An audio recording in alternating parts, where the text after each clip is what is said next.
Welcome to Season 4 of Hoda's Career Info, the program where career professionals from across the globe meet to empower you to succeed.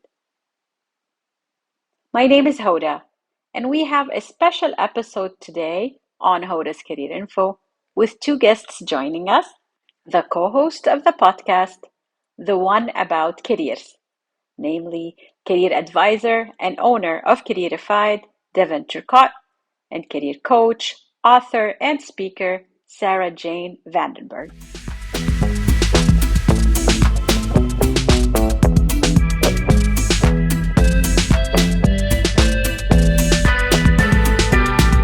The questions kids asked me 20 years ago in those classrooms are the same questions I heard, and nothing has changed in 20 years.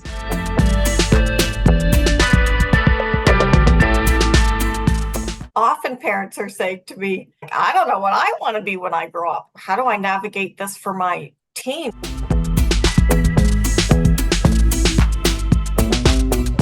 One of the biggest questions these kids are asking themselves through their teen years, and we all did too, is what am I going to do with my life?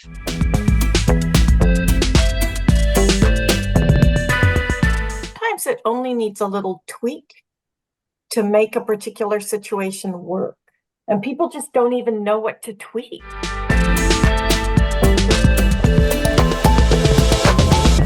Don't rule out your own agency in your career and the ability that you have to take the reins, to make the changes, to, okay, this isn't a thing that I like anymore.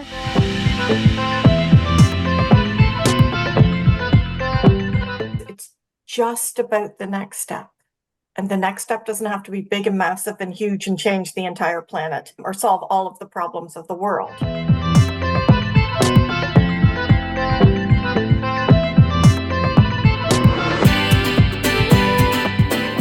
Thank you for joining me in Hoda's Career Info, your career program, where guests from across the globe share career tips and personal stories to help you successfully navigate your career. Watch, listen, and learn. Remember to like, subscribe, share, and follow me on social media for more career info. More importantly, make sure you have that very important career conversation with a career professional. As I mentioned earlier, we have a special episode today with two guests joining us, the co-host of the podcast, the one about careers, namely career advisor and owner of Careerfied, Devon Turcotte, and career coach and author and speaker, Sarah Jane VandenBerg. Their podcast, the one about careers, is the podcast for adults who work with, live with, or mentor teens that are finding it challenge to plan for life after high school, released weekly in bite-sized conversations about everything in career and education to help their listeners better support the career decisions of the teens in their life. Today's episode is all about their podcast. The name of it, one more time, the one about careers. Thank you for joining Devon, Sarah Jane, and myself in what promises to be an insightful career conversation.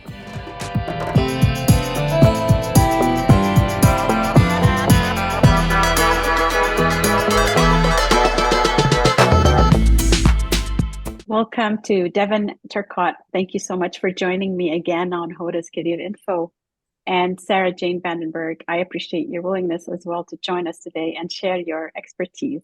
I reached out to both of you because I heard about your podcast. I love the title because when I went and Googled it, the one about careers, and I put your names and it popped up right away. So it's really easy to find. I'm very excited by it because I work with young people and I'm trying to share it with their parents as much as I can. I found it perfect in like 15 to 20 minutes as a parent. It's just right if I'm going to work or also if I'm going to drop the kids off. And I'm hoping we can spread the word about it today. Before we talk about the podcast, I'd like to talk about you guys a little bit. Where did you two meet and what prompted you to want to work together? Both great questions. No idea where we met. I'll let Devon might be able to figure that one out.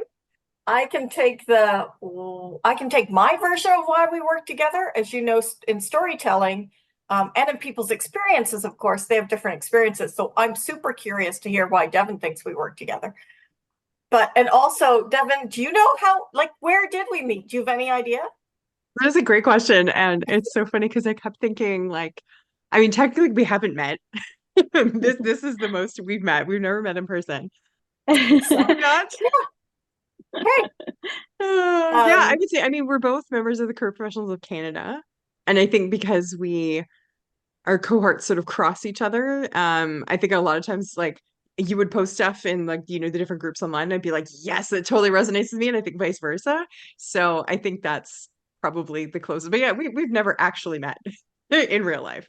so why we started to work together is essentially I had been thinking about a podcast for a long time.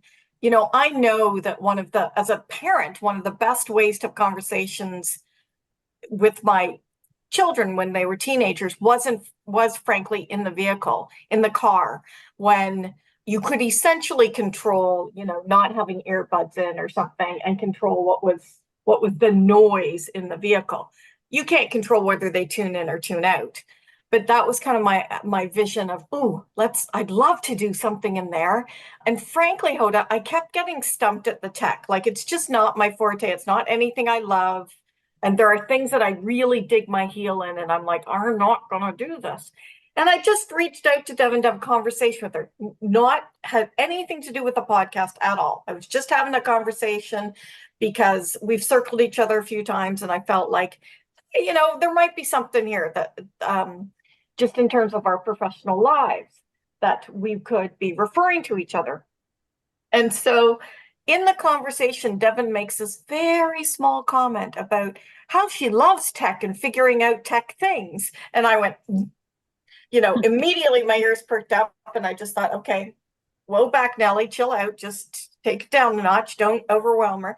So I waited a little bit, and then I sent her an email and just said, thinking about this podcast thing. And essentially, because my market is really the parents and the teachers and the youth leaders of so people live with, work with, and mentor teens. And I know that Devon's like she's so awesome at working with the teens themselves and early college graduates. Like, that's her jam. And so I was like, it would be really good to connect. So I just thought, well, I'll put it out there and see what she says. And lo and behold, she said yes. Now, I'm curious about what prompted her. It's funny. After we had that first conversation, I was like, I have my fingers in a lot of pies. I have a lot of things going on. And I enjoy being busy, so that doesn't really, doesn't phase me. But I definitely do remember the conversation with my spouse was very like, how are you gonna do that? How are you gonna fit that one in? But honestly, it was too good an opportunity to pass up. Though I do, most of the people I work with are sort of our Gen Zs, as we call them now. I find, you know, almost every case you can't have a conversation with them without including their parents. And so, I'm having those chats anyway, and it was an opportunity to get some of that messaging out a bit wider, right? People that I wouldn't necessarily talk to, and for them to be able to generate better conversations with their own teens about things, because I find like too often parents are just stuck in what they knew themselves when they were younger, or kind of the old adages that we throw at kids, right? Follow your passion, find your purpose, and you'll find your career. That's kind of what they're stuck with, because that's what they were always told, and they don't necessarily know how to navigate it better than that. And it was like, this is an opportunity to really help people actually change those conversations. So it was a bit of a no-brainer to be like, yeah, I think we should do this. I think it's a great idea. Well, thank you both. I know a lot about you, Devon, and your passion for supporting young people. And it was nice to get to know Sarah Jane's work as well. You kind of hinted in your first response, but I do have a second question. See if you can build on that a little bit. What was the inspiration for the podcast? I think Devon and I are similar in the sense of feeling there's a disconnect between, I just always knew all of my clients who were coming in my office, I often thought there's all these other things they don't know, or no one's told them. And I was quite mystified by the whole thing. And so I just really felt like, as career professionals, parents have enough on. I know as a parent, I had more than enough on my plate. And I was lucky because I'm a career person. So career stuff didn't scare the crap out of me with my kids, you know? And we had some turns and some interesting, what's the word, journeys, experiences, whatever. And none of that fazed me. And my kids were always be like, oh man, because mom's a career coach. So so I was thinking about the fact that, I mean, Devin and I are just, this is our jam. Like we're 100% geeky. We're nerdy when it comes to careers. We just love this. We could read, write, not maybe write, but we could both read, we could listen, we would just be ensconced in career stuff 24/7 if we could, I think. Maybe come up occasionally to have conversations with humans. But it really, we love that piece. And so I was thinking, well, how do parents who don't know this stuff navigate? And knowing that the anxiety that parents have, knowing the anxiety that my own children had around sort of what they were doing, next steps, how to make decisions, and I just felt like parents have enough. Is it like, why don't we share in bite size? And that was, I think, Devon coined that term. She's really great at coining, making the ideas that are way big up here into a way that are accessible. So she was like, let's do bite sized. And I'm like, ah, yes. And so it was completely designed for that drive from A to B. That's just it, right? I mean, there's so many podcasts I really love, but I find I don't, I don't have time to listen to a 2-hour conversation. I don't have time to listen to a 45-minute conversation. And, we both had the experience of working with parents in particular, and you hear the same questions over and over. And, for me, especially, it's interesting because when I first sort of got into career work, I was more in career education, working with a nonprofit that promoted careers in the trades and just going out and doing presentations and stuff. And, the questions kids asked me 20 years ago in those classrooms are the same questions I heard, and nothing has changed in 20 years. It's like, okay, there's got to be a better way to do this. And yeah, Sarah Jane had that great idea. Like, I want it to be each episode to be the length of driving to hockey practice, like dropping your kid off at their lesson, driving them to their job, whatever it is, and to have it in this space where anytime you talk about awkward stuff, and I would absolutely categorize career things as awkward stuff for parents and teens, anytime you're in an intimate space where you don't have to look at each other is perfect. So the idea was to give people nuggets of information that would spawn off more conversations and better conversations than the ones that we know they're already having because of what we hear in our practices. It's Or the definitely a conversations conversation. that they're not having and they need to be having. But I also, I think as parents, sometimes we don't, sometimes, that's the most hilarious statement ever. We don't have the answers. We don't know all the things. And so to provide some kind of relief, frankly, to both parents and teens, but often parents are saying to me, when they're talking to their teens, they're like, I don't know what I want to be when I grow up. How do I, how do I navigate this for my teen when we're talking? It feels like the stakes are higher. I don't know if they actually are, but it certainly feels like it. What bugs me is that these discussions are not happening in school. And so definitely parents are in charge of this, right? And to have a podcast to refer to, and I like how you guys have specific topics in every episode. So if I'm going through something like my son wants to do this, I can go and at least listen to that one particular episode. So you kind of hinted at both of you about your clients. Maybe Devon, you can start us with about a little bit about the type of clients you can work with and get Sarah Jane to build on the parents. Yeah, for sure. So most of my clients are sort of 16 to 30 in age. What I've noticed, it's interesting because I think when you and I first talked, I don't think there was a pandemic yet. And so it's been interesting to me to see the shift. I was always a big motivator for me to be in this space was mental health. You know, I worked with my first kind of role in the field was like middle grade, intermediate up to high school. And then I shifted into like the community college space. So then it was, high school grads and students incoming to sort of the college sphere. And then also as they were students and then new grads, and a continuing challenge over and over, an underrunning theme, and all of it was mental health. And it's interesting to see how much that has exacerbated since the pandemic. I find a lot of the folks who reach out to me are parents of very high achieving students and sort of feeling like they lost a couple of years of school and feeling like they're behind where they're supposed to be, it's made it that much worse. One of the biggest questions these kids are asking themselves through their teen years, and we all did too, is what am I going to do with my life? What am I going to be when I grow up? It's such a stressful question. And it's interesting because I don't think we put the focus on it that we should. We talk about youth mental health. I downloaded a report today to read about youth mental health. We need to have access to mental health services. Absolutely. But are we also talking about where those issues come in the first place? So it's not uncommon for me to work with people who have struggled in school, for sure. That was a big one more towards the beginning of my practice. A lot of students with like ADHD, learning disabilities, and I still get some of that. But much more of it now is kids who have anxiety and depression. They're on medication. They're going to see therapists, and their parents are kind of going, I don't know how to help. I don't know what to do. And that's been a really interesting switch to me.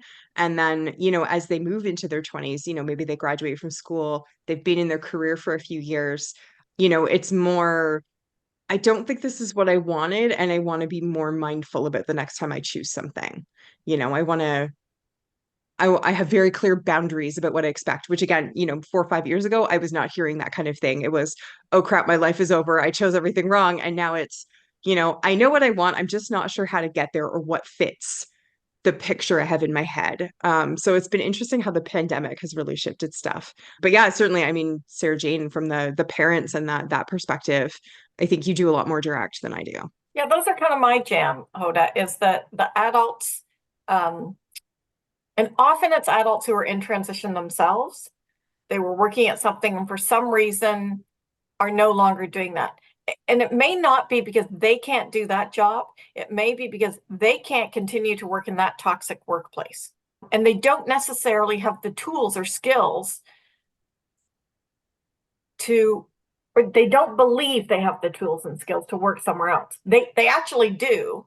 Because they think they were the problem, as opposed to examining the workplace and going, often when I work with individuals, one of the first things I do is we do a bit of an assessment around personality and looking at personality, temperament, and also their values. And I'm like, so these are your values, and this is who you are, and this is what you described at the workplace. These two things don't go together. Like, there's nothing wrong with you. It is that you were not in the right place with the right person at the right time. That's not you, so you absolutely can succeed somewhere else. It's just figuring out some of those pieces. And I think the crossover piece with Devon and I is very much, it's that mental health piece. And when I'm talking to the adults in private practice, it's more, what are the things that you need to be healthy? It's like a deer in headlights. What do you mean? And so it's like, what I can start thinking about myself. And then in the other piece really is the very public face, I love public speaking and being in front of crowds and sharing this information, connecting with an audience in terms of, these are the things that kids are worried about, that you're worried about. These are the things that you need to be worried about. These are the things that maybe you don't need to be worried about. Here's some resources you can use when we're talking about careers. So that's the other piece that is sort of my jam, is talking to those parents and those teachers and youth leaders to give them glimpses into, these are some resources. Where I live, there's a course that you have to take essentially in grade 10. And I went and spoke to that class, and it was pretty enlightening, just in terms of, and even when my daughter was showing me things she was doing, I was like, that's very interesting. So I think, and I do feel that we have very high expectations of what the education system is supposed to be doing. And we keep adding on things. And I think just my experience is this is unrealistic. Yeah, wouldn't it be great if, and here's our long list of things we'd love if those things happened in an education system that was funded by billions upon billions upon billions of dollars, and the latest research and looking into all the, the difference, as Devon articulated. Sometimes people who come to us, their brains simply work not in the way that most of our system is taught. And so it's also helping them hook into how do they learn themselves. So I feel like, can I be supportive to teachers? Can I be supportive to guidance counselors? Can I be supportive to parents? It's unrealistic for us to expect that the education system will be the be all and end all that I keep hearing chatter. Oh, they should be teaching this and they should be teaching that. It'd be lovely. I just don't think it's realistic. What are your I think thoughts on this, too. Devon?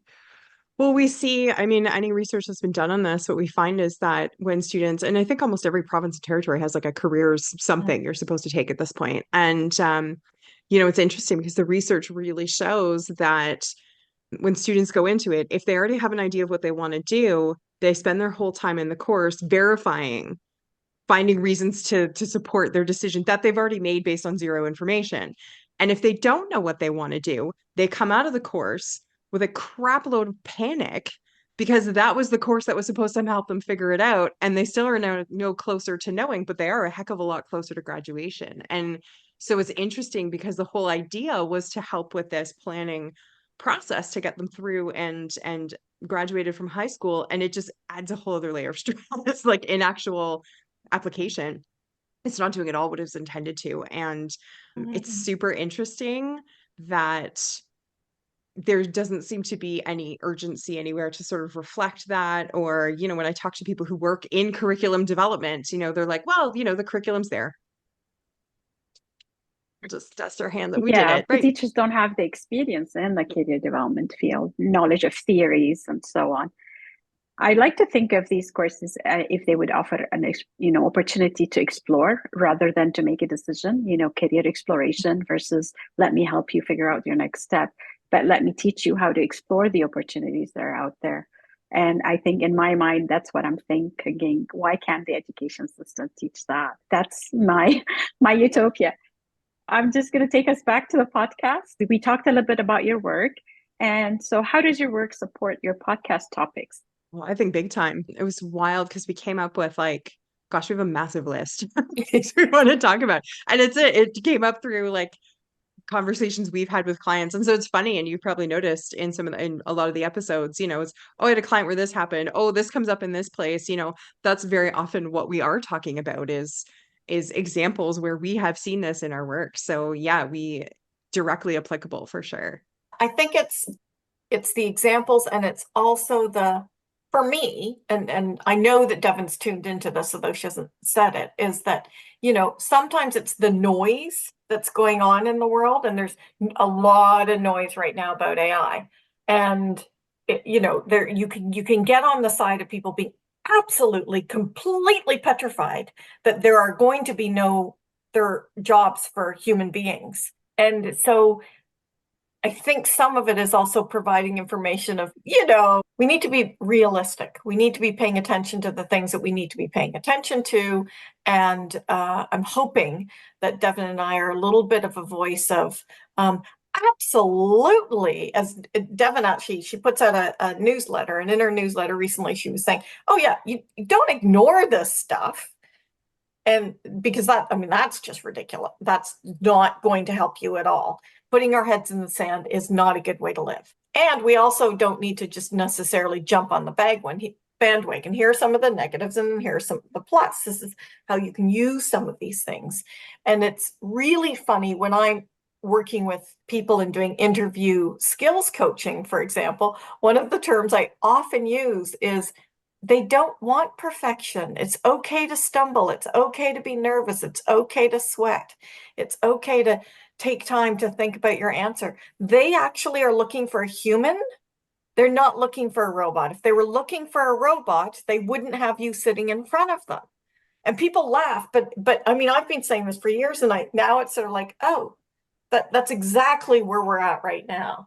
And so I think that our work absolutely supports topics, because I mean, we don't have AI as one of the topics, but 100% we'll be talking about, I mean, we already talk a little bit about it.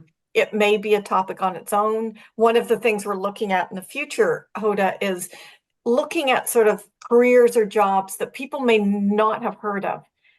I'm really mindful that certainly in Canada, where you live predicts the list of top 10, possible careers. There's more than 10, like, and it depends. And so some of this is about geography, and some of this is about, like people we don't know what we don't know. So they don't even know the options, which is the thing you were saying, that career exploration piece. And immediately came to mind a program that used to be in Toronto where kids got to try out some apprenticeships, but my kids don't live in Toronto. And so how do we bring some of that to, I'm thinking of Devon, in PEI, like how do you bring some of those apprenticeships to them that they didn't even know exist, and maybe don't exist on the island and exist off island? I love what you're saying. And it's really what I hope will happen is to get that opportunity for exploration and exposure for students, to me, ideally before they finish high school. Anything you want to add to this, Stefan? I don't think there's a lot of extra. It's sort of cool actually that we live in different places. And so I mean, obviously we bring our own lenses anyway, but certainly in terms of geography and just like our experiences in our careers, like I'm always a big fan of talking about trades because for so long I promoted trades. I'm from a family of tradespeople. I'm fascinated by trades. I think they're so cool and such interesting types of work available in that space. And then, it's also so much of what we live, our clients are living it too. And so it's kind of fun to be able to just sort of put out ideas and prompt conversations and prompt ideas and challenge the way people think already. And help students move beyond the engineer slash lawyer, doctor opportunities, right? Computer programmer. That's my favorite right now. Why hears that one a lot. Because my brother went into it and it makes a lot of money. Yes. Oh, great reason. I'm not saying those aren't good reasons. They might be great reasons, but nowhere have I heard about the individual and what the individual brings, how that particular stream fits with that human. Thank you for the reminder, Sarah Jane, that self-knowledge is so important before we embark on career hunt. You did mention, Sarah Jane, one topic that you are hoping to talk about in the future. What other topics should we be looking forward in your podcast? Devon, do you want to run with it? Yeah, I sure do. It's funny, we sort of just started and again, just as we were sort of blasting out ideas, I think we had pages and pages of topics we could talk about. But we're sort of in this space we just launched into talking about myths and facts, or myths and truths, however you want to word it. And just breaking some of those preconceived notions. So things like, if you have higher academic success, does that mean you're going to earn more? If you pay more for your education, does that mean you're going to earn more? Does it matter if you change jobs a lot? If you've had a lot of employers, if you've had a lot of different job titles, what is the perception out in the market about that? Yeah, those are some of the things we're going to be tackling in the short term. One thing we definitely want to get into as well is interviewing people who work in different types of careers. As Jane mentioned, some things that's like people didn't even know that was a job, but maybe talking to people who are some of these, well, I'm going to be an engineer. I hear that a lot from parents who have like 13 and 14-year-olds because there's a big push, right? Even my kid is getting this right now. She's a grade 6 and she's getting this stuff where like they're coming in and doing all these engineering things. And it's like, I would be willing to put large sums of money on the fact that not a single one of them could tell you what an engineer is and what they do, So it's taking some of those common things too and being like, what does it actually look like? What is the day-to-day? What is success? What does that mean when we say somebody's successful? And I think a lot of that goes to the heart of the conversations people should be having at home and maybe don't know how, or maybe aren't having at all. I think also parents are anxious. I had a parent talk to me last week and her daughter's got an idea. And the mom said, I don't know that that's a really good idea for a career. I just said, whose life is it? I'm just curious, and I mean, we have the kind of relationship I could say that to. That's not something I normally say to people because you got it, that has to be in the right moment. And of course she was quite, and then the elevator went up, the light went on. She was like, right, right, okay. And we are just so obsessed with them not making a mistake or, getting it all right the first time. Yeah, because we were so good at that. It's really, that's part of, I think, what Devon and I are really working towards, as you do, Hoda, as you keep saying, it's these ideas that people have about what a career is, what a work life is supposed to be. And I'm hoping Devon and I are blowing those up in every episode and just giving people a little bit of relief and idea about, ooh, there might be another way. I remember 15 years ago, my son came to me and he said he wanted to go to university and study nanotechnology. And back then, I didn't know what nanotechnology was. My husband's quick responsible. Do you think you'll find a job in this? As a parent, you want, you want your son to finish university and get a job right away. So talking about these different opportunities that are out there through your podcast, I think would be a great idea.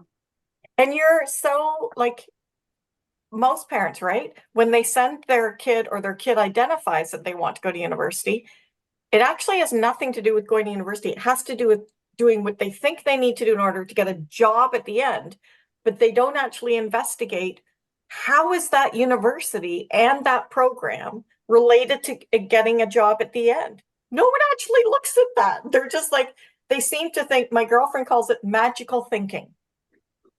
Oh yeah. They seem to just think because you'll go, there happen to be a couple of universities that are more invested in that than others. So it's an interesting thing. I think it's interesting too. So often these kids are making decisions and the parents are like it's all these conversations you're talking about. The kid has absolutely no work experience. They've never had a job.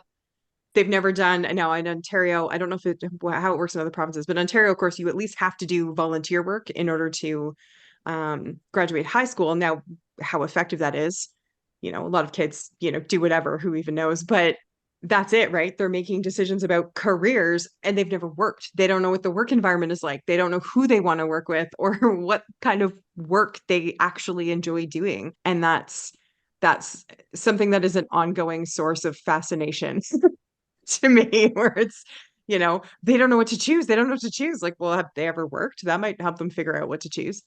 And that seems like a obvious answer, but mostly people don't think of it. One more question for you both, a bit away from the podcast.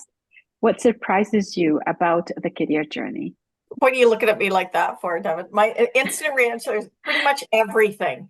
Like I just think everything. There's nothing about it that, yeah, I don't know. Is there anything that has been predicted? I don't know.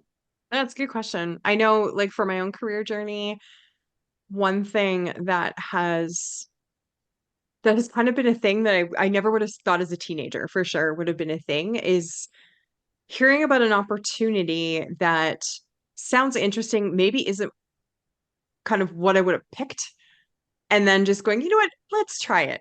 And it turns out to be kind of cool. And it's interesting because I bring that back to my own practice of like, you have to get out and try stuff. You have to talk to people. You can read all the websites you want. You can read all the articles. You can do all the assessments. But at the end of the day, having that actual experience really makes a big difference. And which is where I come back with the, when the parents like, I don't know, my kid doesn't know what to do. Like maybe just start working and see what you like. It's a lot cheaper than paying tuition and finding out if it's going to work or not. And, so that is something that's been a surprise to me of like, there's so much that you can plan, but there's also a lot that you can't. And sometimes saying yes to the thing that sounds kind of cool and we'll see how it goes is is a really interesting way to open doors and kind of find little gems hidden under things where you didn't expect to see them. You are so right. I think the other piece that really surprises me is sometimes it only needs a little tweak to make a particular situation work. And people just don't even know what to tweak. And so it's rather than they just seem to think they have to throw it all out. Maybe you don't actually need a new career. Maybe you need a new employer, or maybe you need to pay attention to certain activities that actually light you up and you're really good at. And maybe you need to have a conversation with your supervisor about, could you do more of those things? And do you know how to make a business case for that in most environments? Because if you know how to make a business case for that, it's not, as long as it's not unionized, then the employer is likely going to go, huh? Because if it's making them money, it's not like they're going to turn that down. And so I think people just don't even know some of the options that are out there. I just love Devon's practicality too. Just go work, like Try something. Try a few Do things. something. And I think in our own world, frankly, did I think when I started out that I would be co-hosting a podcast? Well, in the dark ages where we walked to school barefoot, there was no such thing as podcasts. Like, I remember when Facebook came out. I am that old. I remember being in a group learning about something called Twitter, which, doesn't exist anymore. It's called something else. And like really taking time to learn these things. It wasn't like ingrained in us. And so I think I am so curious about the next 10 years. I think those are some of the surprises, Hoda. It's like, what careers have disappeared? Because we know that careers do disappear and others come, like social media manager. Never in my wildest dreams did I think there'd be that job. Never did I think there'd be a job where you operate a drone and it does all sorts of things. Like, no, never did I think those things. So sometimes it's just the basic careers. It's like, who knew that was a job? That's cool. I appreciate both of you taking on this question. These were all the questions I had prepared for you, and I really want to thank you for your time. With each of you, I'd like to wrap up with perhaps a tip for the parents and one for the teens listening and watching. For me, I would do the same tip, frankly, for both. It's just about the next step. Though I am absolutely an exceptional planner, and I love planning, and I love knowing exactly what's happening and where it's going and how long it's going to last. I think one of the reasons Devon and I work so well together is we're not the same. And, I think it's just about the next step. And the next step doesn't have to be big and massive and huge and change the entire planet or solve all of the problems of the world. It can be a toe dip into something that we're curious about. I like that. I think one of the biggest things that has changed in careers, probably from people who are parents of teens now to teens, is, and you guys will both be familiar with the term careerpreneurs. It's the idea that you have a lot of agency in your own career. And for the parents, very often, they're coming in on kind of the tail end of how the economy has shifted and all this kind of stuff. And they maybe don't have that experience, so they don't know how to pass it on. And then for the teens, like, how do you even learn that? How do you even figure that out? So I would say if there's a tip, it's don't rule out your own agency in your career and the ability that you have to take the reins, to make the changes, to, okay, this isn't a thing that I like anymore. And look at it. What do I like? What don't I like? What do I want to take with me? And what can I get rid of? Thank you both for these amazing tips. And thank you so much for your time. Thanks for having us. Thank you for the invitation.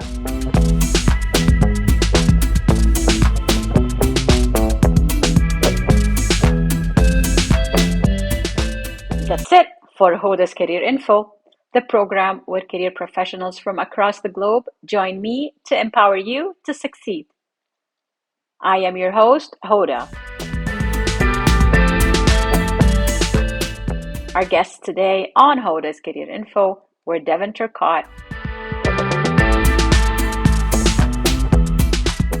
and Sarah Jane VandenBerg.